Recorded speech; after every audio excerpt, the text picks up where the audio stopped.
Good morning. I'm Corey Campbell. I'm the Communications Director and Events Coordinator for the National Shrine of Our Lady of Good Help. And I'm here to welcome you, so many of you who have come from near and far, to celebrate the graces of Our Lady of Good Help, who through her intercession to her Son Jesus, prayed us through to the miracle of today, which is the day that marks our 160th anniversary since Mary's appearance here at Champion, a very historic day and an important day in our history and in the history of the world. We're very happy to have you here to share that with us. We're also very happy to have with us today Mircale O'Neil, the Mircale Hunter. Mircale is a graduate of Stanford University, a member of the Mariological Society of America, and an author of many books on the topic of miracles, and an upcoming book from Ave Maria Press called Virgin Mother and Queen, which he couldn't have here today, but will be upcoming, so watch for that as well. He's a very popular host on Relevant Radio and has co-hosted the television series Mircale Hunters and They Might Be Saints, and has been interviewed widely in both Catholic and secular media. Last year, we worked with Mircale O'Neil on a film about our miracles here at America's Marian Apparition site called The Miracles of Champion, after which Mircale so graciously appeared for us and represented us on the third hour of the Today Show, which many of you probably saw, to talk about our film and the Marian apparitions here at Champion and throughout the world. We welcome him back here to Champion, back home to Champion, today on this most historic occasion, and thank you for sharing it with all of us. Welcome, Mircale O'Neil.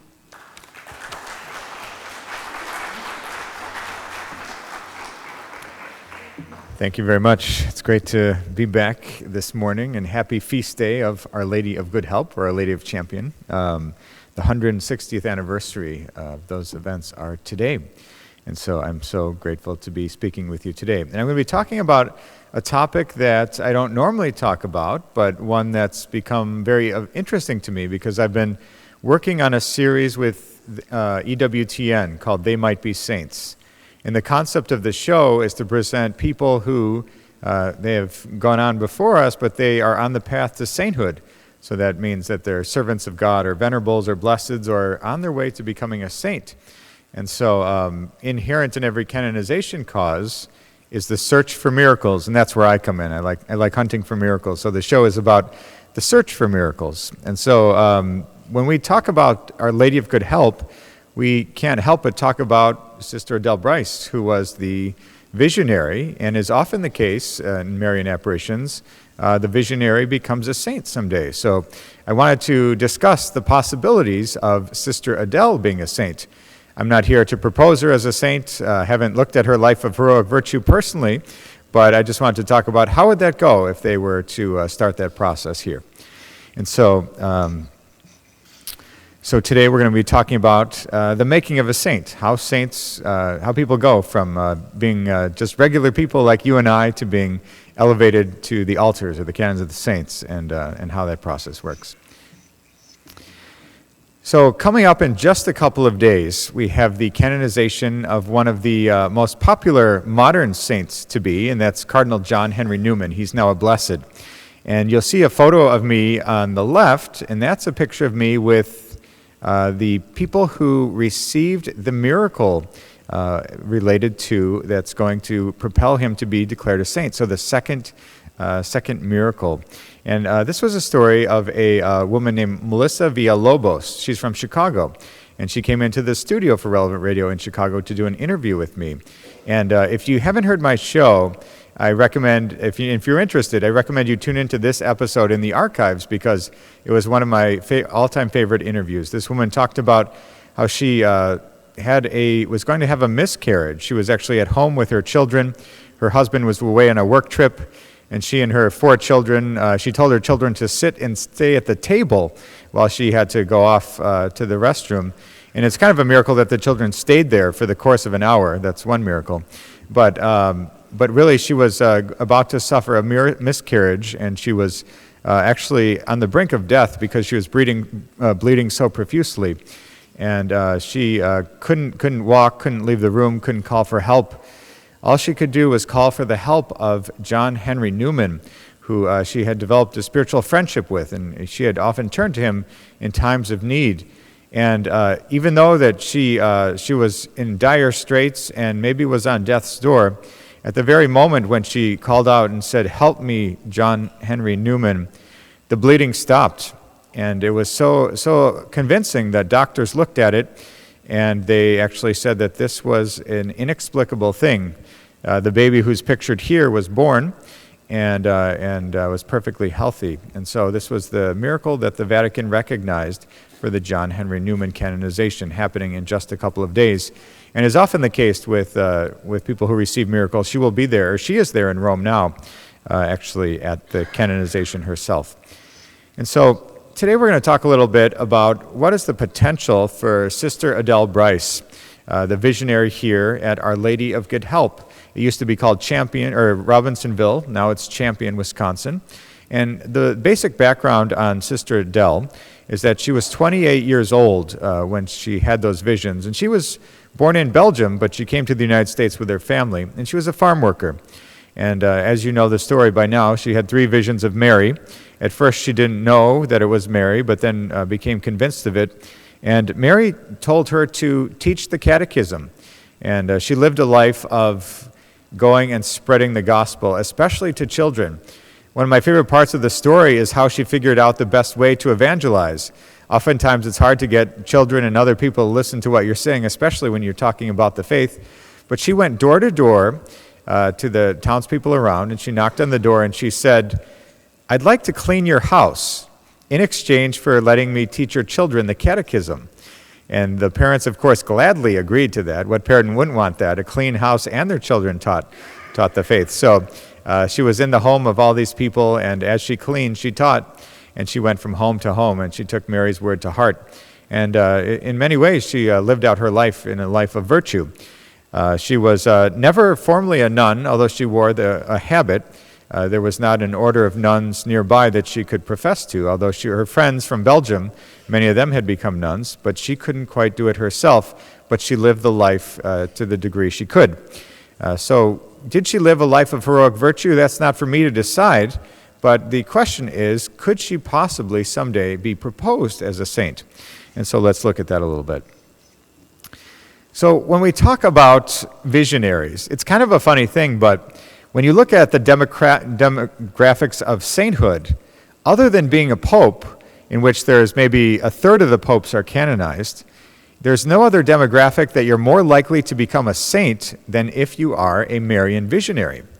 So if you look at the numbers of the 32 most highly recognized Marian apparitions in history, 7 of the 32 visionaries have been canonized. Of those cases that the only bishops have approved those things, none of them have been canonized yet. So it's very clear to say that if something is recognized by the Vatican, there's a good chance that the visionary might be canonized.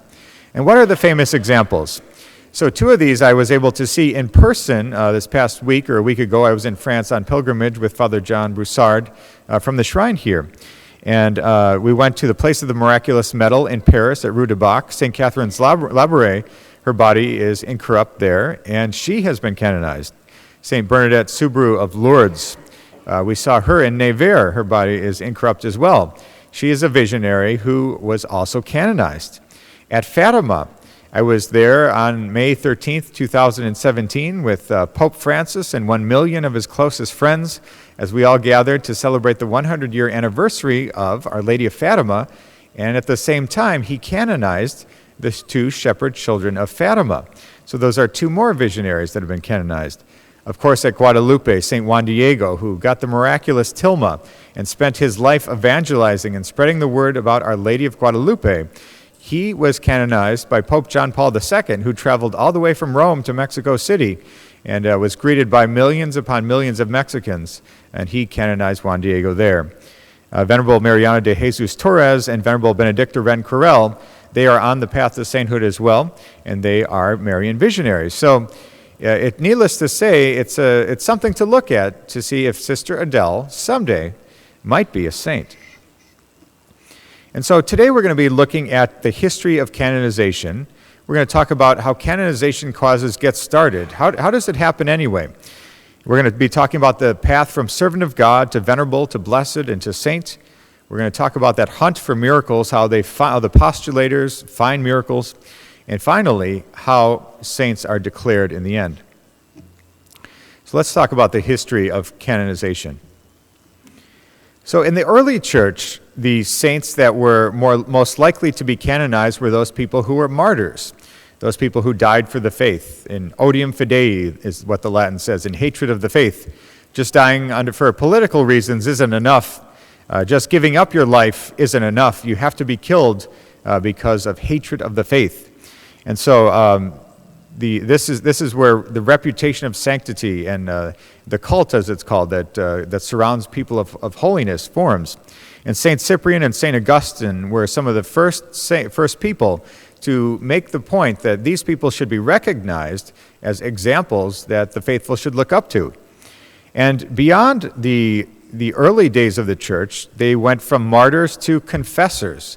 Confessors refers to the term of people who profess the faith and who lived a life of faith. And so the liturgy would mention these saints. Tombs were built to honor the saints, and a cult or cultus was formed around these people. And this happened starting in the 4th century. And the church would give signs of recognition to these people who were considered to be holy. There would be an altar built over the saint's tomb. They would translate or move the relics from place to place, from a place of where they were buried to a higher place like a church. They would talk about these saints in prayer, and they would set up local feast days. These were all the early signs of recognition that the church was getting behind sainthood causes. So this was as early as the 4th century. Martyrdom was recognized somewhat earlier. And so when we talk about sainthood as we know it today, where the church actually, through the Pope, canonizes a saint, this didn't happen until much later in the Middle Ages. So if you want a good trivia question, who is the very first saint to ever be canonized by a pope? And that's St. Ulrich, the Bishop of Augsburg, in the year 993. So before that, the popes didn't do anything regarding sainthood. It was done on the local level only. And the last person to be canonized by a bishop but not a pope was St. Walter of Pontoise from 1153. So you can see that they were still working out the process, because popes began canonizing saints and bishops were still canonizing saints. So eventually the pope became the one fully in charge, but there was some transition period for about 200 years. But starting in the 18th century, that's when the Catholic Church went through its formal process that we see even today. And so Pope Urban VII was the one who actually set down the norms or the rules of the way canonizations work. And those rules are the ones in place even today. So only since the 18th century has the church been doing things the way they do it today. And so for those people who attended yesterday's talk, I mentioned this Pope. He's kind of dressed like Santa Claus here in this picture. But he wrote this. He's Prospero Lambertini. He became Pope Benedict XIV, and he wrote this document, De Servorum Dei Beatificatione et De Beatorum Canonizatione, and that was the official document of going forward with blesseds and saints, the canonization, the beatification process, and the canonization process. That was the official document that we still use in our church today. And even in 1917, the church has formalized the process further. And in 1969, Pope Paul VI, he split the Sacred Congregation of Rites into the Causes of Saints and the Congregation for Divine Worship.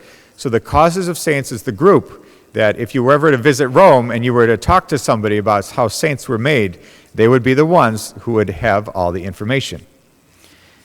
Now, throughout the history of the church, becoming a saint was much more difficult than it was today.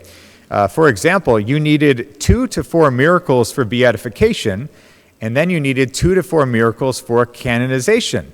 So you could have as many as 8 miracles which promoted you to becoming a saint.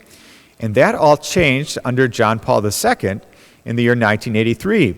And he's called the Great Saint Maker, perhaps tongue-in-cheek by people who are not Catholic, but also people who are Catholic may refer to him this way because of the sheer numbers of his canonization. So he beatified over 1,300 people, and he canonized almost 500 people.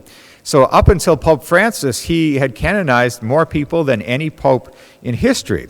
And Pope Francis surpassed that number when he canonized the martyrs of Oranto when he first got into office.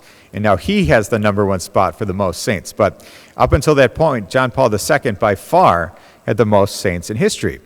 So in 1983, he wrote this document named Divinus Perfectionis Magister. And in that document, he changed the rules. So for canonization, he changed from 2 to 4 for beatification and 2 to 4 for canonization, that you need 1 for beatification and only a second miracle for canonization. And he also abolished this role of the devil's advocate. We have that term in English, devil's advocate. That's somebody who kind of plays the other side and makes an argument against us. It's called the advocatus diaboli in Latin. But this comes from the sainthood process. This is the person who has the unfortunate job of trying to point out all the defects of a potential saint. So everybody else is pointing out their heroic virtue and saying how wonderful they are, and saying, look at their miracles, look at how many people think they're a saint, and this person would say, well, what about this bad day that they had? Or what about this thing that they might have said? And they'd have to consider both sides. Well, John Paul II, he abolished this role. There's no longer a devil's advocate. There's somebody called a promoter of justice who effectively does the same job. But when questioned why he made the sainthood process so, quote-unquote, easy, John Paul II said, the world needs examples of holiness.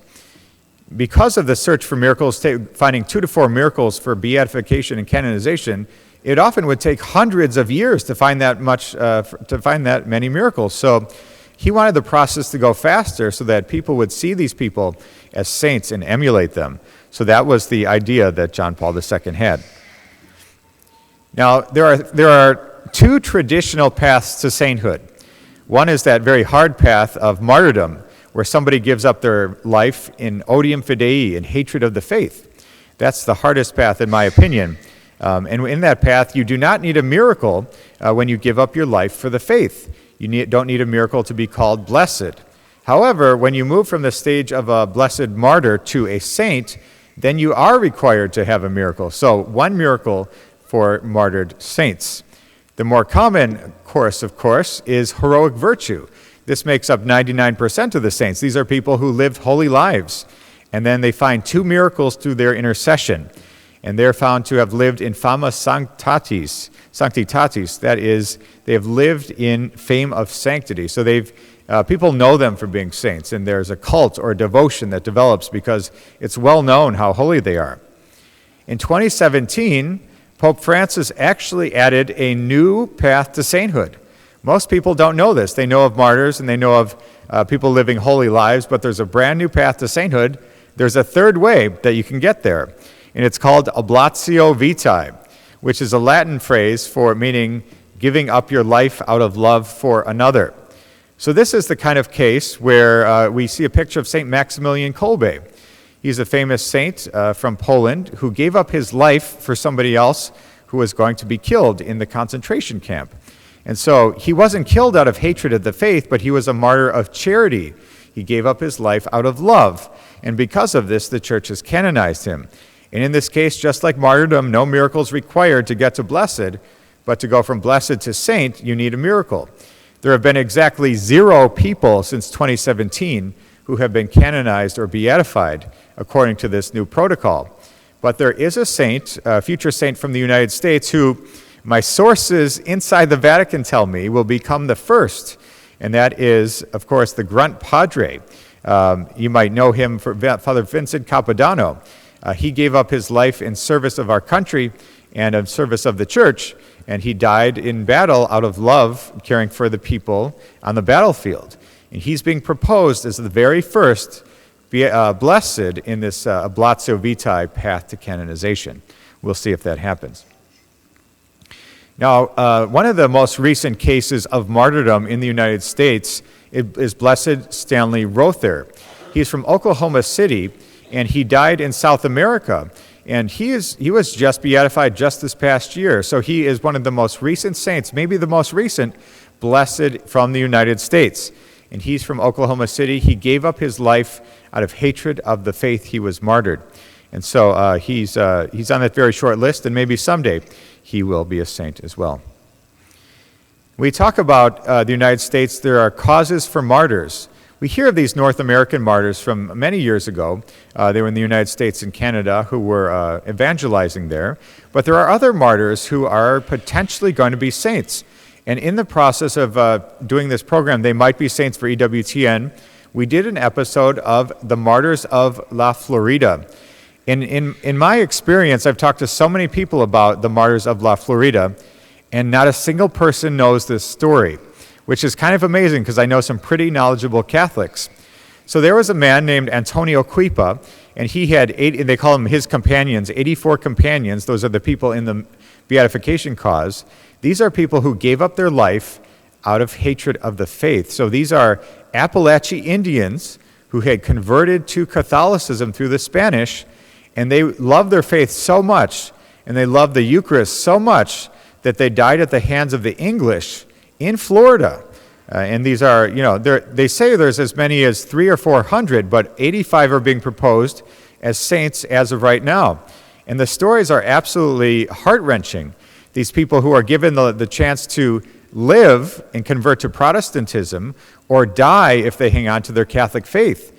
And these Appalachian Indians and the Spanish priests who were with them, they chose to hang on to their Catholic faith and die. And you see an image of a holy card on the right. This is Antonio Quipa. He was actually crucified for his faith. And according to the stories and perhaps the pious legend, as he was crucified, he saw a vision of the Virgin Mary. Similarly, there are martyrs in the Jesuits in Virginia and martyrs in Georgia, a handful of them. But these happened in the 1700s, and it's an absolutely incredible story. And for anybody who's interested in my episodes of They Might Be Saints, I encourage you to watch first this episode of the Florida Martyrs because it's a remarkable story. And so when we talk about canonization causes, I think a lot of people out there, Catholics and Protestants and others alike, think that the way that saints get made is that somebody passes a note to Pope Francis and says, you really should think about this person. They were really holy. You might want to canonize them. And he might say, well, that sounds good. I'm going to do that.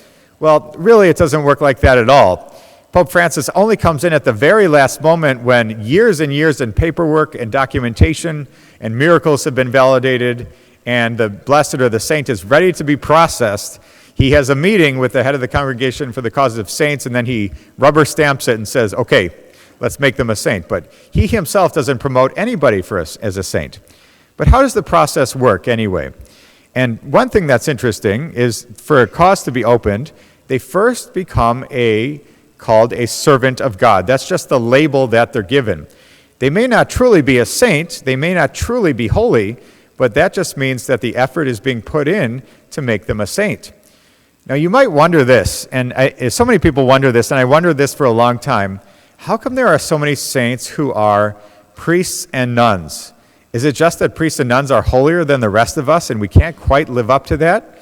And we missed out on our chance for heaven because we should have signed up for the convent or the seminary? No, that's not true. Any of us can be saints. We can live our own lives, ordinary lives, in a saintly way, in a virtuous way. But the reason we see so many priests and nuns who are saints is because only the people who care about them there are people who care about them becoming saints.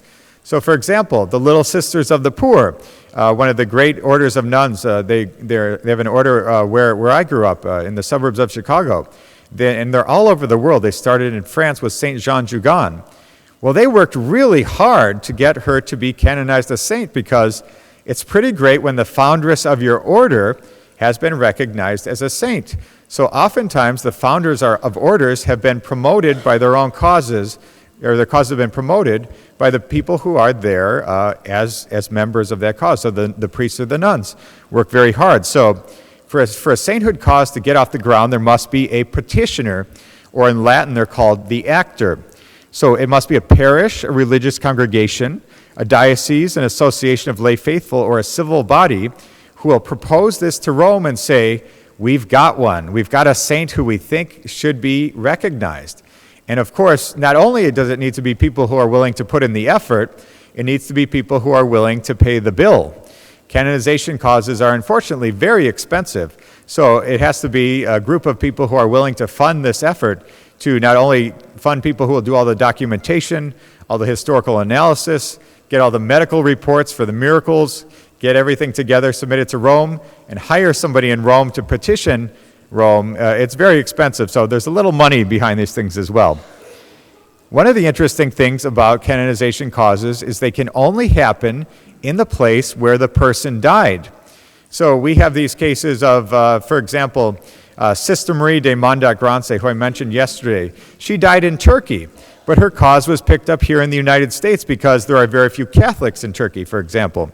We have Maria Esperanza, who, if you're interested in people like Padre Pio and all these incredible miracle stories about stigmata and levitation and healing and apparitions, if you want the second place finisher in the list of crazy Catholic things, her name is Maria Esperanza from Betania, Venezuela. She died in New Jersey. So her canonization cause is being run out of New Jersey rather than Venezuela. So it all matters where the person dies. Now, you can do all the work you want on the local level, in your parish, your community. You can get all the documentation. You can find all the miracles you want. You can gather all the paperwork, put it together in the book. But unless you hire a guy in Rome, you can't get it in front of the Pope. So this is called the postulator. He is the person who actually delivers the message to the Pope and to the Congregation for the Causes of Saints that there is somebody being promoted as a saint in the United States or somewhere else. So that postulator is a canon lawyer who gets paid for his efforts as well. Now the vice postulator is the person who hangs out on the local level, the person who would be in Champion, Wisconsin, let's say, promoting the cause of Sister Adele. And they collect all the stories of miracles and favors that are attributed to that saint, future saint. And if they want the cause to go forward, again, it doesn't matter how many of the lay faithful are interested. The bishop then needs to come forward and propose that in Rome, and that would be Bishop David L. Ricken in the case of Sister, the visionary here. So Bishop David L. Ricken would need to launch the investigation. And once that happens, it goes to the Congregation for the Causes of Saints, and they give it an ID number, a protocol number that gets stamped on the file, and then the cause begins, and they become a servant of God. And what's the very first thing that they do?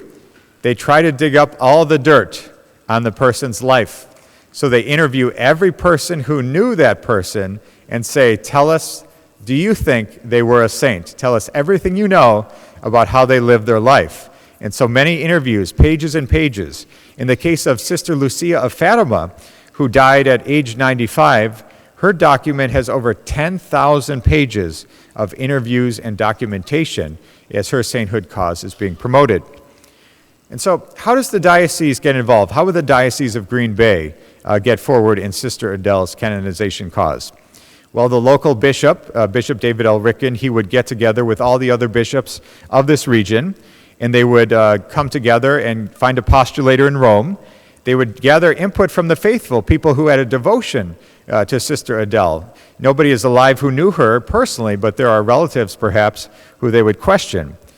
They would look at the writings of the saint. So many saints have written volumes and volumes of work. Not the case of Sister Adele. She hasn't written much or anything at all, but they look at all her writing to make sure there's no problem theologically. Then the promoter of justice, who is the former devil's advocate, comes up with a questionnaire for the witnesses. So those are the tough questions about how the person lived their life, trying to find those things that might stick out as reasons not to canonize the saint. And then the Congregation for the Causes of Saints will give this thing called a nihil obstat, which in Latin means there's nothing in the way. So that just means that when all this initial work has been done, they say, okay, this person looks like they might be a saint. We're going to allow this to go forward. So the nihil obstat is granted. And a diocesan tribunal is set up. They examine the witnesses and all this paperwork. Like I said, 10,000 pages in the case of Sister Lucia Fatima. It's called the Transumptum. It's all sent to Rome in a big box. And here's a photograph in the Congregation for the Causes of Saints, the elevator there. That's how you get up to their office, and that's how the boxes are delivered, with a big giant box or two with red ribbon stamped with a seal of wax. That's the official way to do it, in case you're interested. So what does the Congregation for the Causes of Saints do anyway? So they eventually open up this box, and they've got lots of boxes, I think. Hopefully it's all digital by now. But there's as many as 1,000 sainthood causes around the world. There's a lot of them. And so you might wonder why it takes so long for the congregation to move on these things. Well, I think in addition to the slow way that Rome works, they're buried in paperwork. So they look at the records, and the positio is the position paper, and that's written by the postulator or the relator related to the cause. And they write a biography of the servant of God. And for each and every one of the episodes of They Might Be Saints that I've done, every postulator and vice postulator is so proud to show me this giant document. It's 900 pages, 10,000 pages in the case of Sister Lucia. And they summarize all the testimonies in the biography of the saints. And they try to go through each and every one of the virtues that the saint had. So you'll see pages on charity, you'll see pages on hope, you'll see pages on other virtues where they list all these things out. And so there needs to be a unanimous decision at the Congregation for the Cause of Saints that the person is truly a saint. So if you have one person who says, I don't think so, I think they wrote something kind of funny, or said something funny, or did something not holy, or we're not sure they're a saint, or they seem like a nice person, but we're not sure they're holy, then it won't be a unanimous decision. And sometimes these can get resubmitted over time and take hundreds of years, but it needs to be a unanimous decision. And then the exciting thing happens that a formal decree from the Congregation for the Causes of Saints happens of the heroic virtues of martyrdom or saintliness comes out. And that's a big deal. There are so very few cases. And the most recent case, I believe, in the United States is that of Father Augustus Tolton from Chicago. He's an African-American priest, and he just was declared venerable within the last couple of months. And I was able to interview Bishop Perry from Chicago on my radio show, talking about that process. So they're very excited. In just 10 years, that cause has gone to the level of venerable, which is very fast. So then he needs to go to the next level. So when they declare a venerable, they declare heroic virtue. But they don't make the statement that this person is definitely in heaven with God. They say, according to our human understanding of holiness, we think this person should be in heaven, but they're not saying that the person is for sure in heaven. It's a slight distinction. And so you can't have a feast day for a venerable. They don't do that. They wait till the next level. No churches can be built for a venerable, but prayer cards, websites, and other things are set up for the venerable so that the faithful know about them. And they also get put in TV shows like They Might Be Saints. And here's a list of the American venerables, venerabili as they're called in Latin. Father Aloysius Schwartz, Mother Angeline McCrory, Augustus Tolton, Alphonse Gallegos, Bishop Barriga. These are all people we're doing episodes on, and you can see the list. The founder of the Knights of Columbus is a venerable, and there's a number of others who are venerable in the church. Patrick Peyton, he's another famous American who is a venerable. And so how do they move on from venerable to blessed? Of course, that's the part of the canonization cause that I get most excited about because the search for miracles begins. So Father Solanus Casey, I mentioned him in yesterday's talk, but he was a priest from Detroit, and many miracles were attributed to him during his life. People would visit him, and he would pray for them, and these incredible things would happen. And cabinets full of data were gathered because there were so many miracles for him. But none of those could be used for his canonization. They had to find a miracle after he died that showed he was in heaven interceding for us here on earth. And so this is a picture from his beatification in Ford Field in Detroit. It was absolutely packed with Catholics, people there to honor this humble priest. And so he needs another miracle to be declared a saint, but he's halfway home. A woman who had a severe skin condition, actually visiting from South America, went to his grave and prayed for his intercession that she might be healed. She went home from that visit at his grave, and the skin condition was completely gone. And she submitted her case to the vice postulator. They sent it to the doctors. They looked at her, and over the course of years, the condition did not come back, and that was the case that was used for his beatification. It turns out Father Solanus had a skin condition himself, so people pray to him for healings from skin conditions. So that's a very common thing. Like Saint Catherine Drexel, for example. She had a little bit of a hearing problem. So the two people who prayed to her for healing were people who had problems with hearing. For example, Robert Gutherman, one of my all-time favorite interviews on my show on Relevant Radio. Absolutely incredible. As a young boy, he had a ear infection that was so severe that the virus ate away the bones in his ear. He went deaf in one ear. He could not hear. This was completely documented by the doctors and science. But over the course of time, the family decided to pray to Catherine Drexel because they lived across the street from her shrine. And sure enough, they prayed, and the boy's hearing came back. Absolutely perfect hearing. And the doctors said, this is a miracle, but you need to have this checked. So as a young boy of about 10 till about age 25, every year, because the Vatican told him to, he went and got a yearly checkup to make sure that his hearing was still okay. And he had different doctors, and he kept going back. And finally, the final time, he went to the doctor's office, and the new doctor looked at his ears and said, I don't know why you're in here, guy, because you've got perfect hearing, and you keep coming back, and all the records for 20 years say you've got perfect hearing, so I'm not quite sure why you're here. And he said, well, I have no bones in my ear. Sure enough, the x-ray showed the bones had grown back. And so this was a case submitted to the Vatican, validated by the Vatican, and eventually he got a phone call one day that said, okay, Robert, your miracle is going to be used for Catherine Drexel's beatification. And he said, well, I haven't told anybody. You told me I couldn't tell anybody. I'm about to get married, and my fiance doesn't even know.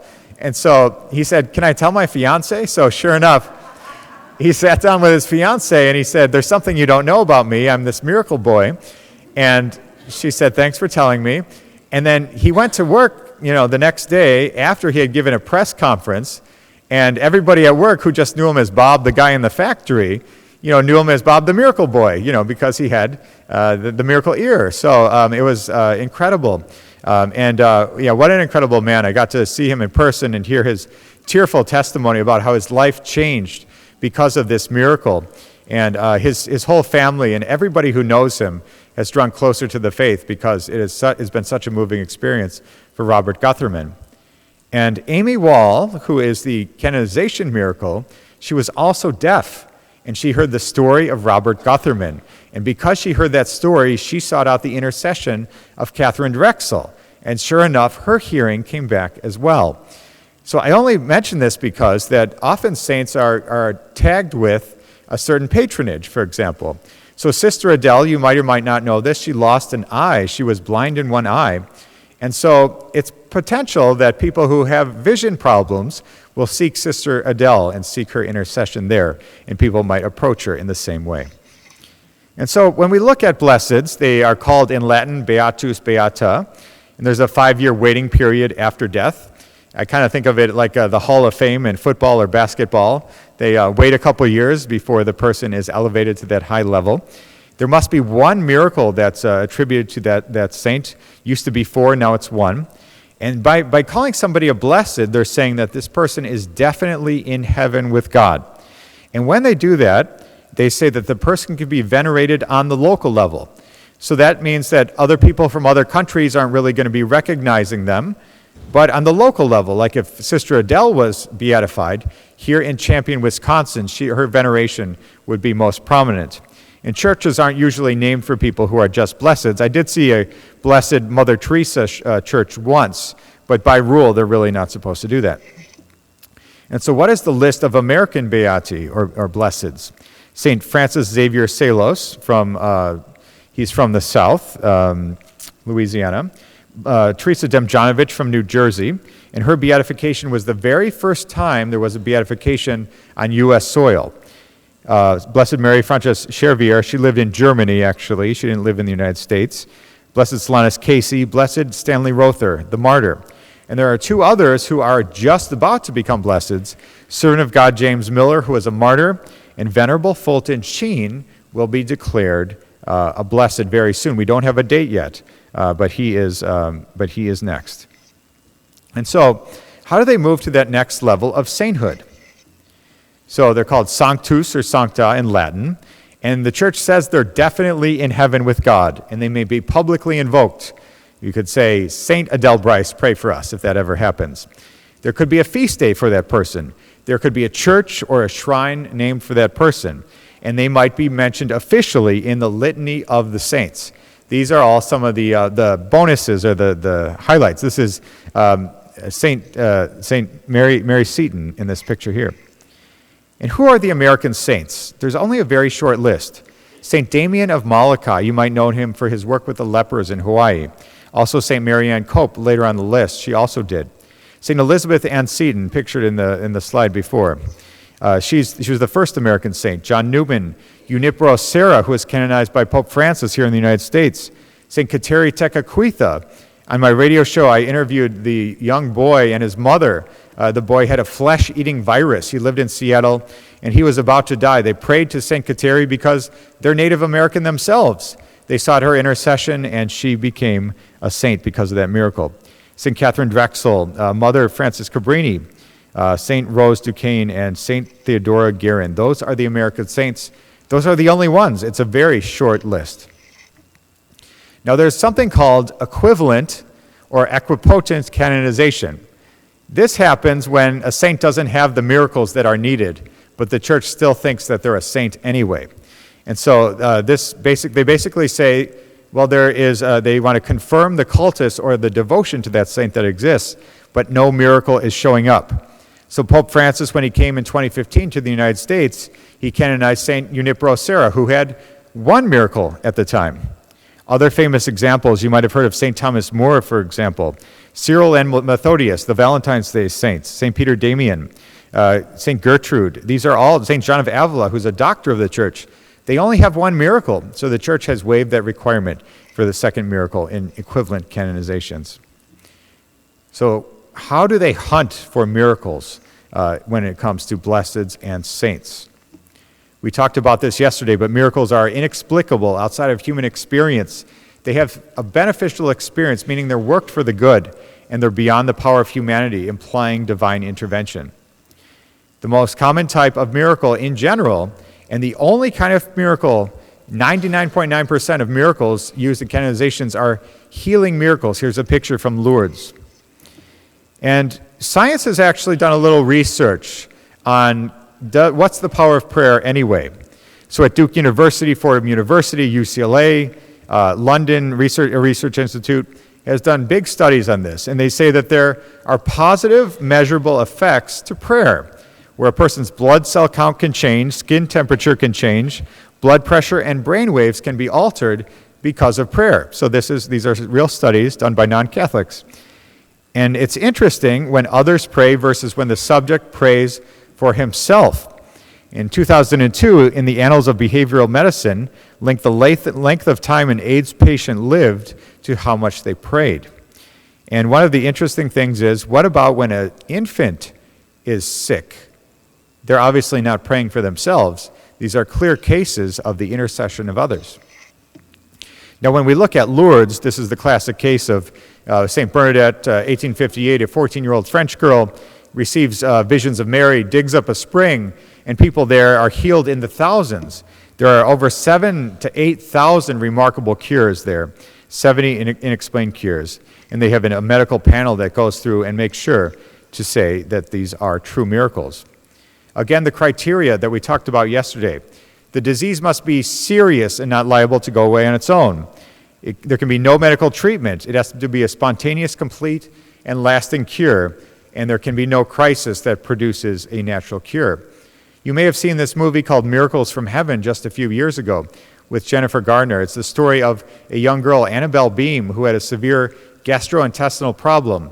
The family took her to doctors all around the world, and they said, we can't cure her. She's going to die from this problem. And there's a scene in the movie where the girl is feeling better, a little bit better one day, and she's up in a tree playing with her sister. And they show the mother praying for her off to the side. And a branch on the tree breaks, and Annabelle comes plummeting to the earth over 25 feet and crashes and hits her head. And she has a concussion. They rush her to the hospital. She has not died. She has no brain damage. Not only that, but her gastrointestinal problem has completely resolved itself. Well, people call that a miracle, of course. Of course, if that were used in a canonization cause, it would not work, because they would say that perhaps the fall caused the spontaneous remission in this example in a movie, this real-life case. So the criteria are so strict, it's a little bit of a miracle anytime a miracle is found. So Venerable Fulton Sheen, he will be the very next blessed in our Catholic Church. And we know him as a media priest. He had a show called Life is Worth Living. Many people tuned into this. I know there are people in this audience who surely watched Fulton Sheen. He was so popular, he had the #1 rated television program at some point, more popular than I Love Lucy was his #1 competitor. But there's this incredible story related to Bonnie Engstrom and her birth of her son, James Fulton Engstrom. I've met Bonnie. She came to my parish to talk. I got a chance to interview her on my radio show. She's coming back on in December. And she has one of the most incredible stories, and she just came out with a new book called 21 Minutes to a Miracle. And on September 16th in 2010, she was doing a home birth that was going perfectly well. She said she was in perfect health. They expected everything to go well. Unfortunately, the child was born, stillborn, had no brain activity, could not breathe, and the child was born dead. They rushed the child to the hospital trying to revive him for 61 minutes. The longest known case of a person surviving without breathing is 22 minutes. 61 minutes is far beyond expectations. And so the child was expected to die in the hospital.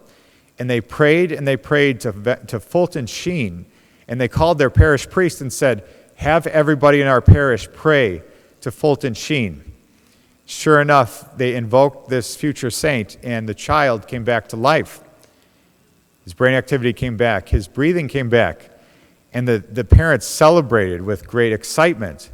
But the doctor said, don't celebrate too much. He will surely die tomorrow. And if he were to live, he will be severely mentally disabled. You've got a problem on your hands either way. So the doctor said, don't celebrate too much.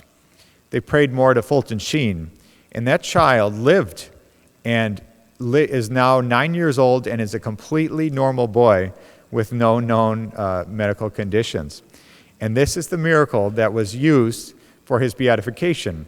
After some figuring out where the relics of Fulton Sheen would rest, New York or Peoria, they figured that mess out, and now the miracle has been approved. And so we expect him to be beatified in Peoria, Illinois, perhaps later this year or early next year. So when we talk about miracles and canonizations, it must be the intercession of a singular saint. So I don't know about you, but when I'm in trouble, I pray to all my friends, the saints, hoping that somebody up there picks up the phone because I'm in trouble, and I'm just hoping for anyone to help me. But in the case of sainthood causes, you can't pray to everybody. You have to pray to just one person. Can you imagine approaching the Pope saying, I just had an incredible miracle of this person who might be a saint. I also prayed to Padre Pio and John Paul II and Mother Teresa, but maybe this other person did it.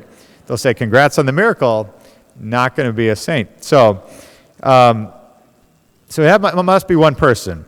There can be no magnificent signs in death like a sweet-smelling or glowing corpse or an incorruptible body.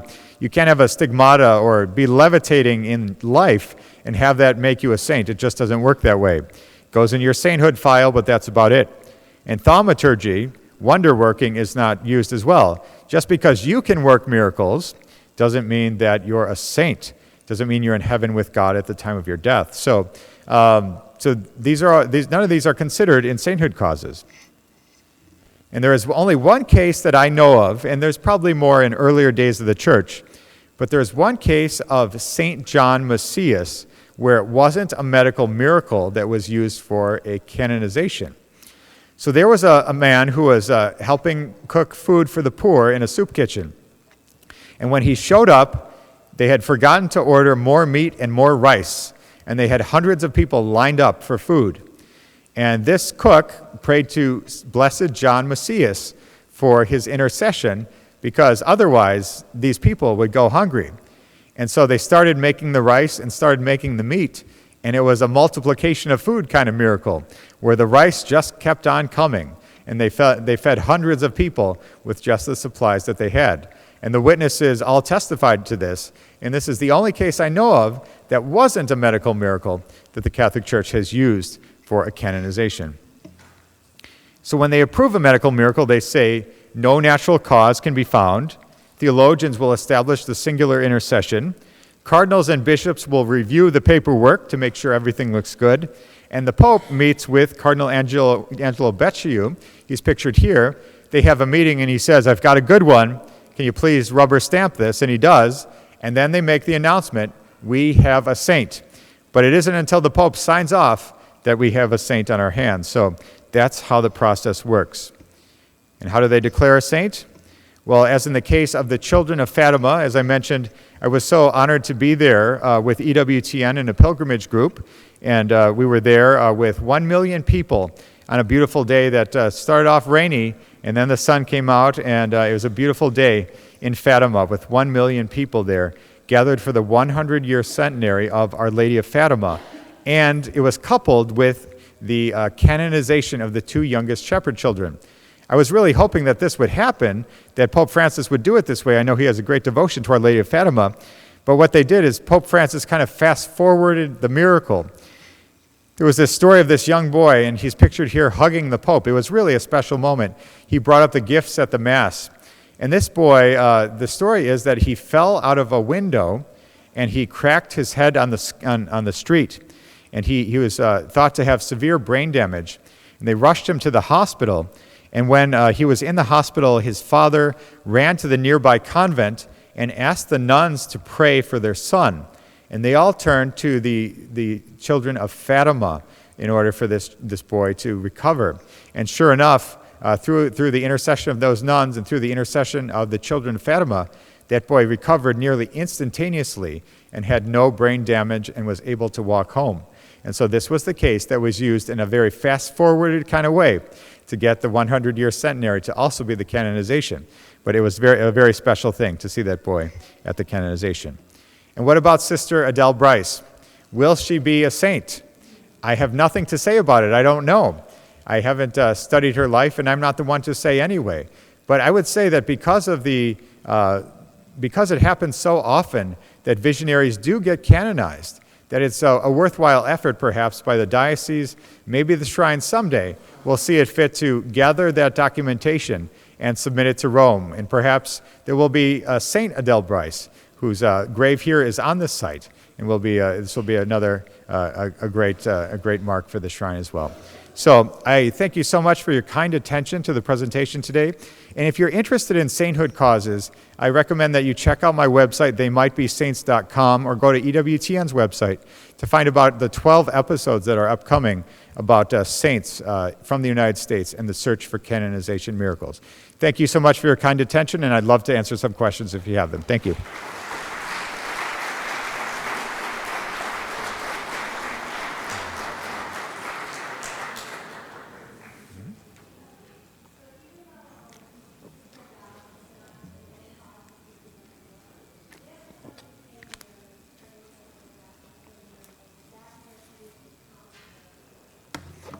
Great question.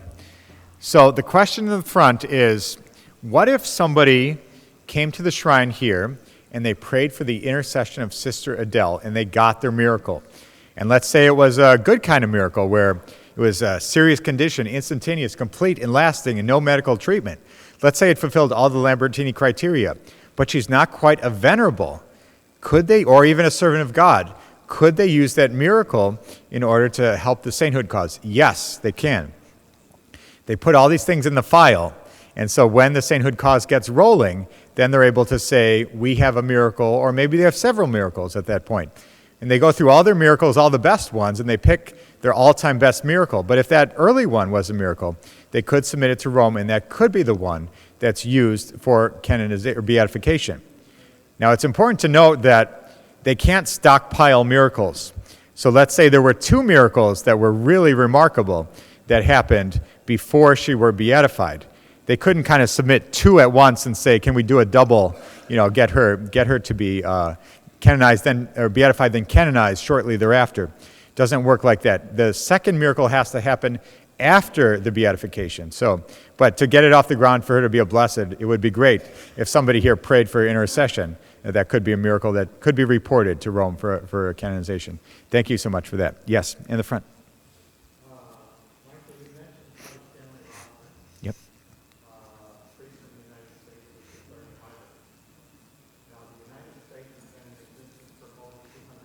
Mm-hmm.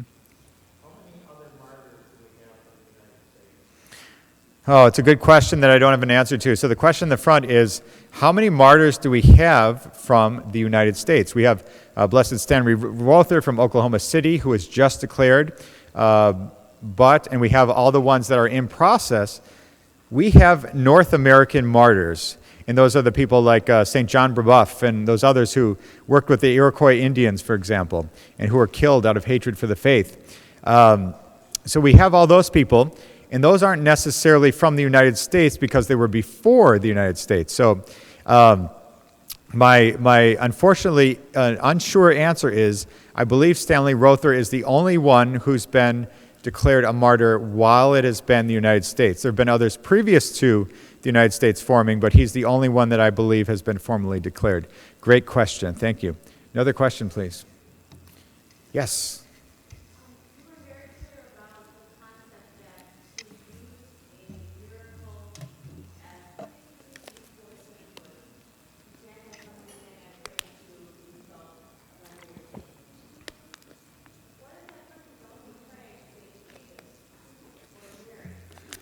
Okay, one of the all-time best questions I've ever gotten. Thank you. So the question in the front is, what about, you can't pray to multiple saints because they don't know which person is doing the miracle working. What about if you also pray to Jesus and Mary, and I highly recommend them as people you pray to. What if you pray to Jesus and Mary and the saint? The strange answer is, yes, that miracle can still be used. It's the loophole of all loopholes when it comes to canonization causes. Because as far as I'm aware, you can pray just to Jesus and Mary and they'll work a miracle for you.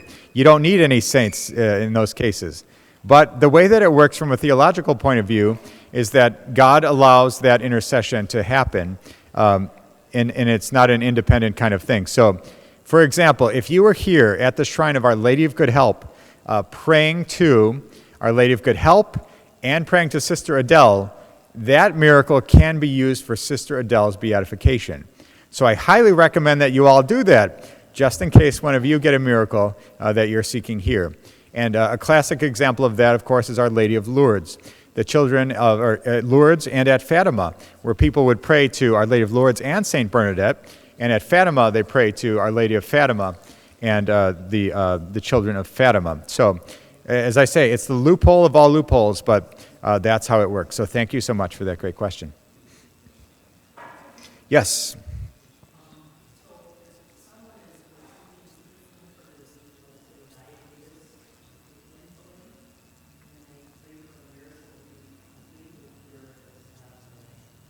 So the question is, what about if you're undergoing treatment, like in the case of diabetes, you're taking insulin? Can that be used as a miracle for a sainthood cause? It cannot. If you were to submit your miracle, the church would say, that's wonderful. God is working through the hands of a good doctor. Maybe that saint is interceding for this healing through the medicine, but we will say that there's a natural